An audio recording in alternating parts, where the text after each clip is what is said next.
I put up a video about 4 days ago about Staysure, and I'm going to play it again here because I think it's still highly relevant. And I should point out that despite my attempt to visit a hospital, and despite my concerns, and despite informing Staysure that I might be I might be having some sort of medical emergency, I have still not received a confirmation of which hospitals they cover, or indeed directed about what to do. I basically remained at home, resting, and trying to ensure that I get better on my own.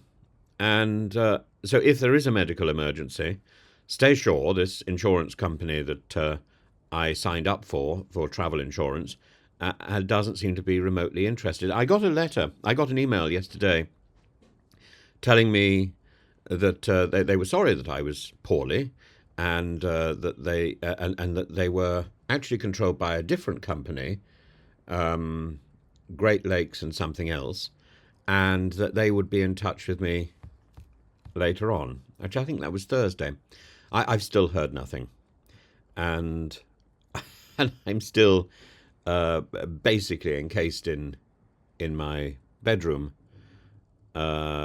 resting as much as possible, and trying to avoid putting myself in a position where I might actually be in danger of a medical emergency. But somebody very kindly wrote to me and said they had a similar, in fact, frankly, worse experience, and so many of the details parallel mine, but as I say, are worse.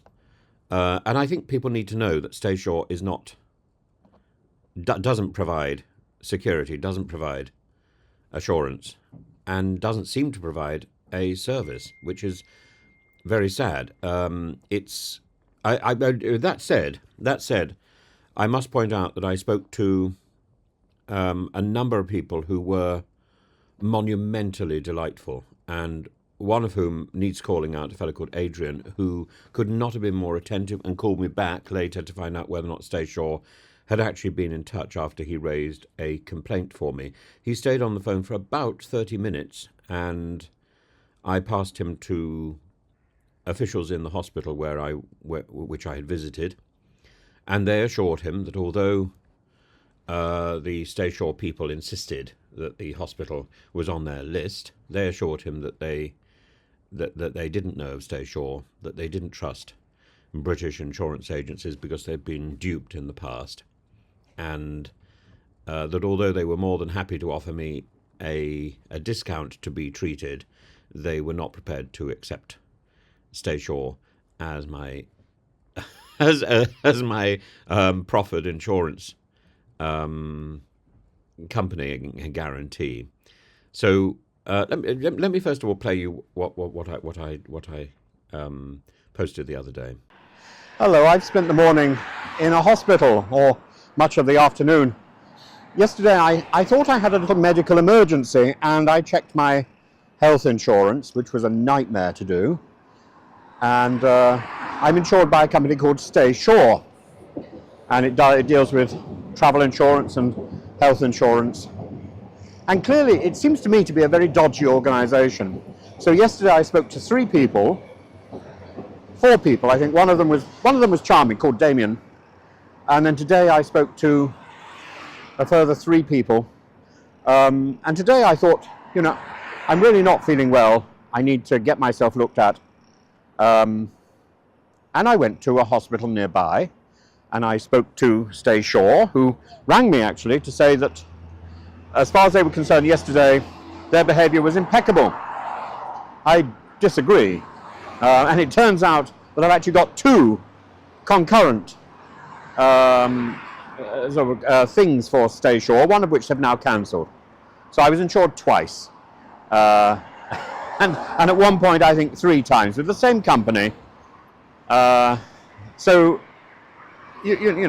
and yes, and the problem yesterday was that I couldn't access any of these documents, and I couldn't get any of the documentation, and they weren't terribly helpful.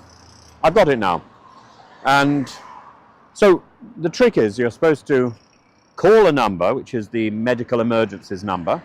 They give you a reference number. You then have to go to the hospital, and we established that the hospital I was near was a hospital on their list. And then you call the claims department. The claims department say they don't recognize the reference number.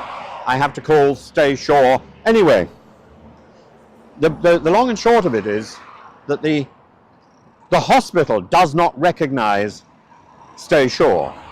And I was talking to people in the hospital who are so charming, who are saying that this is a problem with British health insurance and British travel insurance, that the people come here, they get treatment, and then they don't pay, and the insurance company doesn't pay, and it seems to be a racket. I don't know whether I've been caught up in a racket.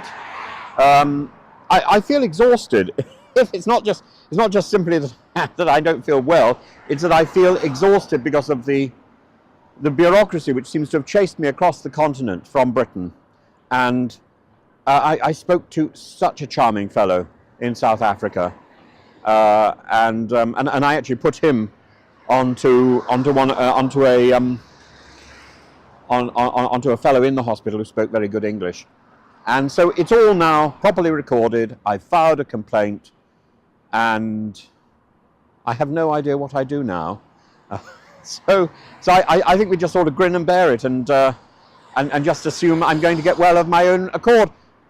What is the point of paying for travel insurance and health insurance in another country if when you come to the point where you want to access it, you cannot, because it's run by some sort of cheap organization that employs call centers, and even in the call center, the people can't access the information. They have to send emails or text messages to other real claims sources in the organization who can make the decision. You know, if I pity somebody who comes to another country who thinks that they're safe with this Staysure insurance, because it's a nightmare. It's an absolute nightmare, and it seems, it may prove, they may have a perfectly good explanation, and they may not be as dodgy as they appear, but at the moment, they appear to be as dodgy as hell, and I feel extremely insecure. I'd love to know what you think, and if you've been caught in some sort of travel insurance or some sort of health insurance in another country that you thought you were fully paid up for, and you know, this sort of British nonsense with their complaints departments and their constant call centers. Let me know. I'd be really interested. I don't want to sound like some sort of Victor Meldrew, and I don't want to sound like some sort of moaning Minnie. But I don't think this should be happening, should it? And now I'd like to answer this person who'd sent me an email, and she'd seen the earlier video, and I think so. I want to address her specifically, and I think your experience at Staysure reads like an epic saga of bureaucratic ineptitude, miscommunication, and the triumph of persistence over a system which is intolerable. And I understand that. I think I'm in the middle of the same thing. But there are a few takeaways, both about Staysure as a company and about the broader state of consumer rights when dealing with insurance providers. From the very beginning, Staysure seems to have struggled with basic data management in your case, and in mine. The fact that they had your partner's details incorrectly linked to a policy not once but multiple times suggests that their system has significant flaws in handling multi-person policies and subsequent individual policies. And the fact that they managed to send you a birthday email with the correct date but then linked your policy to the wrong person shows a fundamental disconnect between their various internal systems. And certainly that bureaucratic disconnect was something that I had also experienced. And it was, in my case, I wasn't able to access my details. They sent me a final letter saying that they had made no mistakes, but clearly this is an ongoing problem with their systems rather than an incidental error. It's not a mere technical glitch. It's indicative. What's happened to you, what happened to me, is indicative of a system error with their customer account infrastructure. A well-run insurance company should have a fail-safe preventing mismatches, because their errors can lead to policy violation, policy avoidance, which is exactly what nearly happened to you. You encountered the classic insurance company tactic: obfuscation and delay. First, they deny any issue, and they claim you need to pay to fix their mistake. Then they route you through a complaints process that conveniently removes frontline customer service from the equation, ensuring no quick resolution. And finally, they fail to call you back within the promised timeline, essentially forcing you to chase them again and again and again. It's all too familiar as a corporate strategy in the UK. Wear the customer down until they either give up or pay again just for peace of mind, or go elsewhere, or cancel the policy. The fact that you had to figure out a workaround by yourself by manually correcting the form, only to later be told that invalidated your policy, is frankly outrageous. The fact that I am having to wait around to be told which hospital I can actually attend, when I've already flagged up a concern, is frankly outrageous. But that is Staysure. It offers no security and no and I don't think customers should put any confidence in their organisation. The fact that you were able to amend a field online that their customer service explicitly told you could not be changed without payment is deeply troubling. Either their online system is broken and is allowing changes that should trigger a new policy insurance, or their customer service is deliberately misleading people into thinking they must pay for changes when in reality they could do it themselves. Neither option is good. At best, it suggests that their internal team doesn't understand their own processes. At worst, it means that they are deliberately extracting money from customers for unnecessary amendments. The final slap in the face came, as you say, when they emailed you after you'd been on holiday for 7 days to tell you that your policy was invalid. If anything had gone wrong, you could have been left completely stranded. That's not just bad service, it's potentially catastrophic negligence. At that point, Staysure should have been legally liable if you had needed any medical emergency assistance, or if you had made a claim.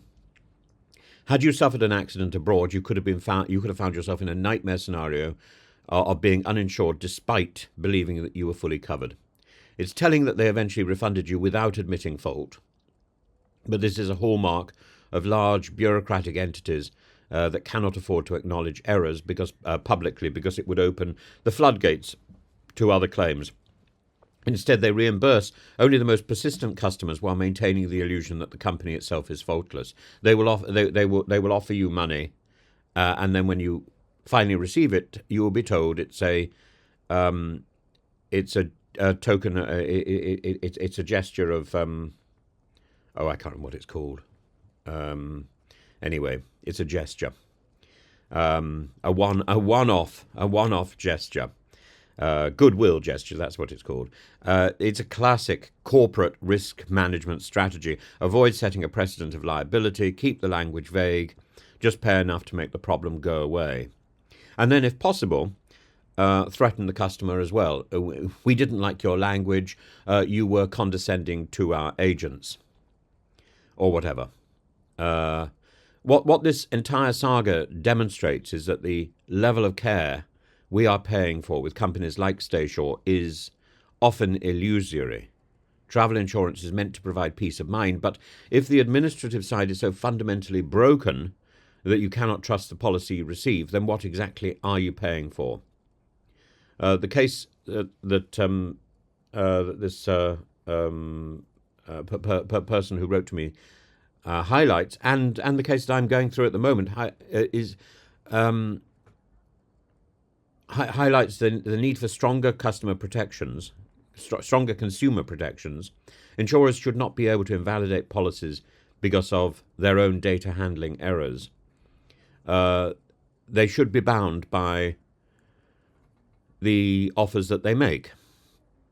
And I was advised to go to a particular hospital, for example, and when I was there, that hospital said it didn't recognise Staysure, And now Staysure is A, asking me which hospital I'm at, and B, asking me for the precise address of the hospital that I attended, whereas I'd already given them that address.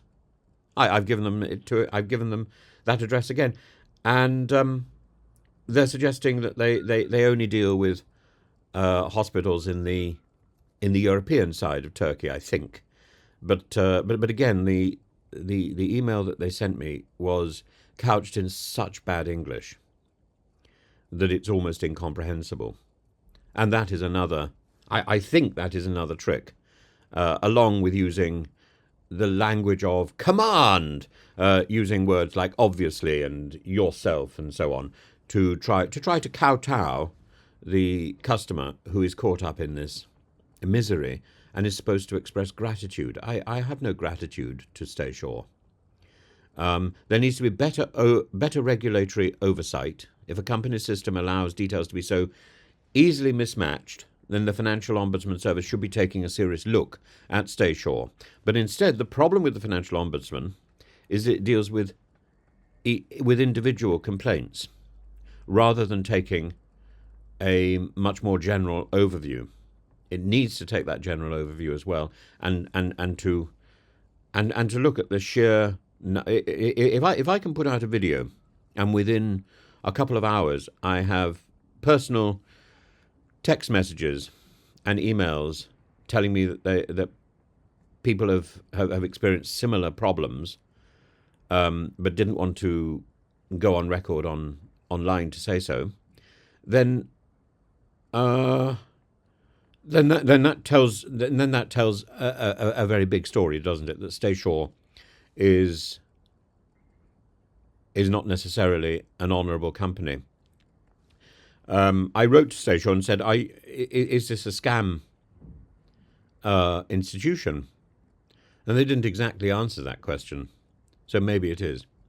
If consumers are able to edit key insurance details online, they should be explicitly informed about the consequences, and refunds should also come with admissions of fault so that errors can be rectified systematically rather than just being brushed under the carpet.